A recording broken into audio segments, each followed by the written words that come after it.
This is Susan Smith. She stood before the cameras, tears rolling down her cheeks, begging America to help find her missing sons. To whoever has my children,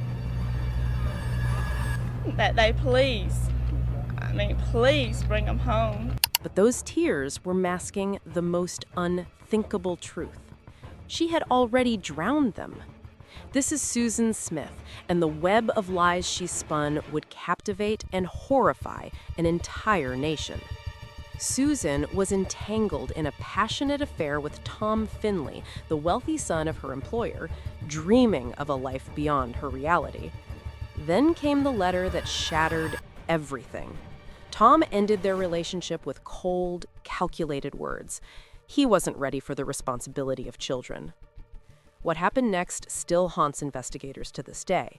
It's hard to imagine that the car has just vanished. Just 8 days after that devastating breakup, Susan made a choice so evil it defies maternal instinct. She strapped her 2 innocent sons, Michael and Alexander, into their car seats, drove to John D. Long Lake, and let the car roll into the dark water with her boys still inside, still trusting her completely. Then she fabricated a story that would grip the nation, claiming a black man had carjacked her and kidnapped her children. I told him, shut up or I'll kill you. He said, don't say anything. For 9 agonizing days, she performed the role of devastated mother on national television, while her husband, David, stood beside her, believing every word. Yes, I believe my wife totally. If cases like this fascinate you, subscribe now to Women of Malice, because I publish new cases every week. But on day 9, the charade crumbled. Susan confessed to the murders, admitting she watched that car sink with her sons trapped inside.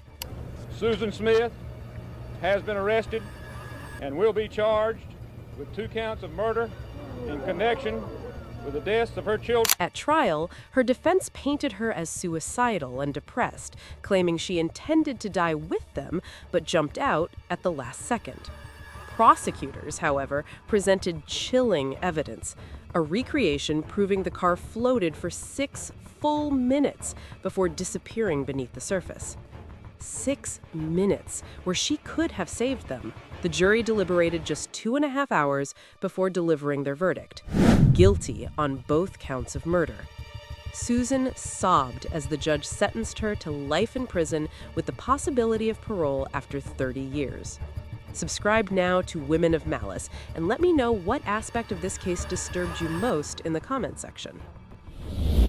This is Brooke Cruz. She was living a lie that was about to be exposed, and when her boyfriend demanded she produce the baby she'd never been carrying, Brooke Cruz did something so horrific it seems ripped from a nightmare.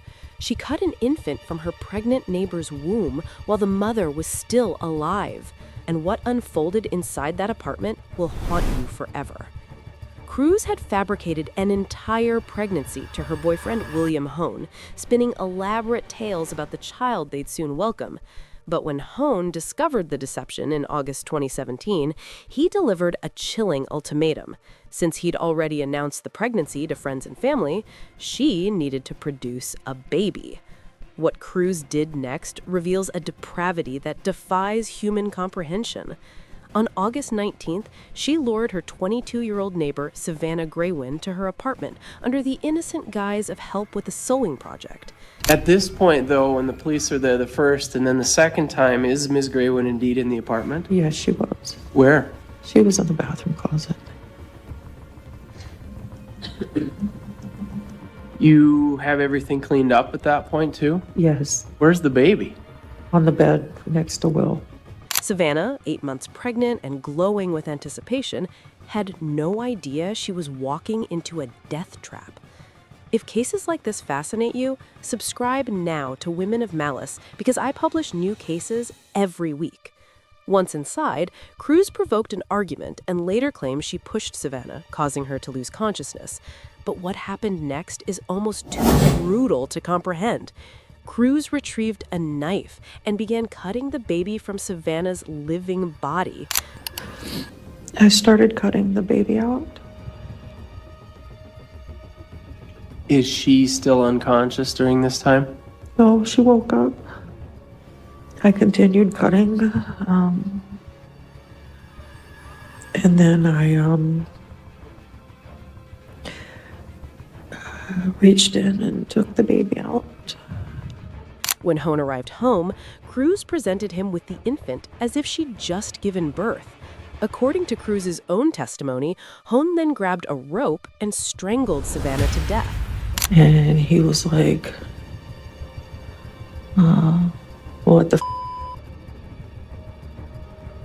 Is she alive? And I said, I don't know. Please help me. Came back in his underwear with a rope. He put the rope around her neck and he pulled her tight. And he said, if she wasn't dead before, she is now. The couple concealed Savannah's body in their bathroom closet while police searched their apartment multiple times, then dumped her remains in the Red River and paraded the stolen baby in public for 5 days as their own. 9 days after Savannah vanished, kayakers discovered her body wrapped in plastic, caught in the river's current. Extensive search efforts by law enforcement and by volunteers, the body of Savannah Marie Greywind was found yesterday. At trial, medical examiners couldn't determine whether Savannah died from the horrific blood loss or the strangulation. Both possibilities equally nightmarish. Cruz pleaded guilty to conspiracy to commit murder, kidnapping, and providing false information, with no plea deal to soften the blow. Savannah's mother delivered a devastating victim impact statement, calling the crime beyond evil. I get so upset and angry and can't understand how or why these people could have taken my girl from me, from us. The pain of losing a child is like no other pain. I now know that pain. My heart is literally broken. Subscribe now to Women of Malice. Cruz then addressed the court. I am guilty. And I deserve every year I get. I just wanted them to know that I am sorry for what I did. The judge sentenced her to life without parole. Do you understand all the rights that were read today, ma'am? Yes. The maximum penalty would be life imprisonment without the possibility of parole. Cruz showed no emotion as her fate was sealed. Hone received 20 years for conspiracy to commit kidnapping. This is Monica Cementilli. She was having an affair behind her husband's back, but when passion turned to greed, Monica Cementilli orchestrated a murder so cold-blooded it would destroy her family forever. This is the story of how a celebrity hairstylist's wife plotted his brutal death for money and love, and the shocking way it all unraveled. Monica Cementilli and her lover, Robert Baker, had it all planned out. Kill Monica's husband, Fabio, collect the $1.6 million life insurance policy, and live their twisted fantasy without interference. They killed Fabio. They killed Fabio. Fabio Cementilli was a beloved celebrity hairstylist living in Woodland Hills, completely unaware his wife was planning his execution. One evening, as Fabio sat peacefully on his backyard patio enjoying the night air, Baker and a third accomplice, Christopher Austin, ambushed him and stabbed him multiple times in a frenzied attack.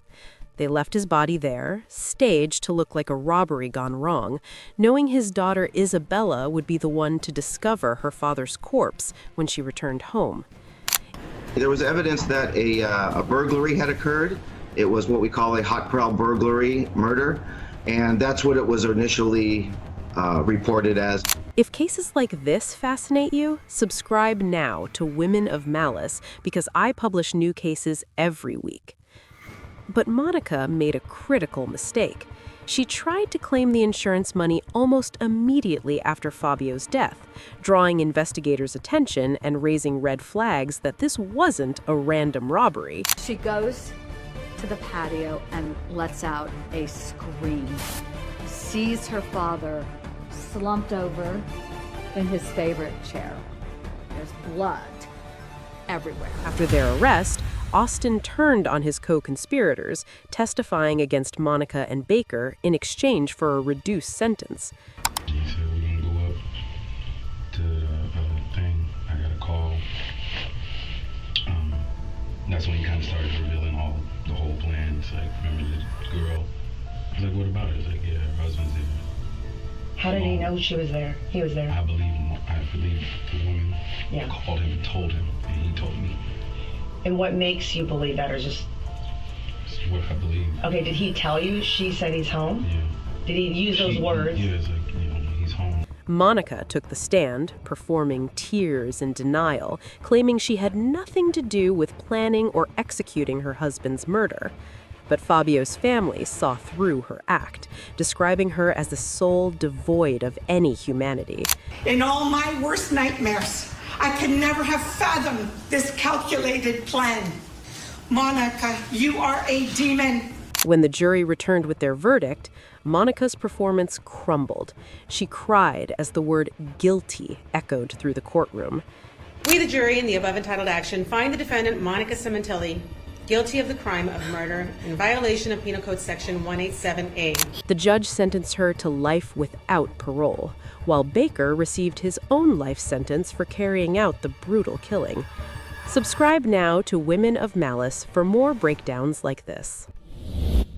He told his family he feared his wife would kill him in his sleep, and tragically, his worst nightmare came true when Sarah Hartsfield murdered her fifth husband with a deadly dose of insulin.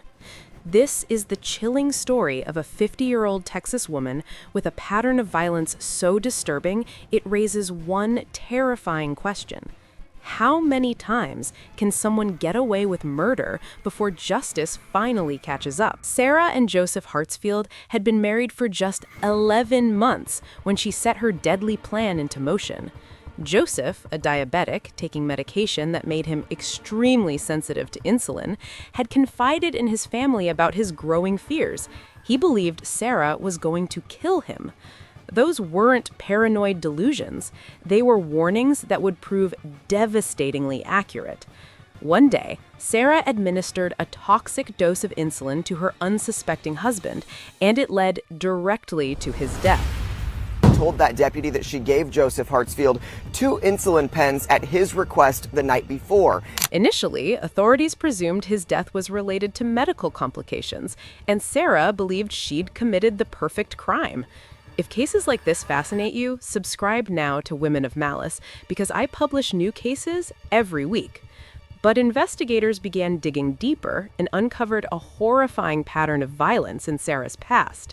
In 2018, she had fatally shot her then fiancé, claiming self-defense, and walking away without consequence. Now, with Joseph dead under suspicious circumstances, prosecutors had evidence linking her to a second deadly relationship. The defendant thought she was the smartest person in any room and that no one could catch her, and that she was going to get away with it because that's what she's always done. Toxicology reports revealed Joseph's insulin levels were abnormally high, far beyond what his condition could explain. At trial, over 30 witnesses testified, painting a devastating portrait of a calculating woman with a lethal history. Prosecutors also exposed hundreds of jailhouse messages Sarah sent to media outlets, desperately trying to control the narrative and manipulate public perception. Subscribe now to Women of Malice. Sarah pleaded not guilty, claiming Joseph's death was a tragic accident related to his own health issues. Her defense argued the elevated insulin could be explained away by his medical condition. They have no evidence that Sarah administered insulin to Joe. We spent half of these days on extraneous offenses, calling Sarah a bad person, but they still can't prove that Sarah administered insulin to Joe.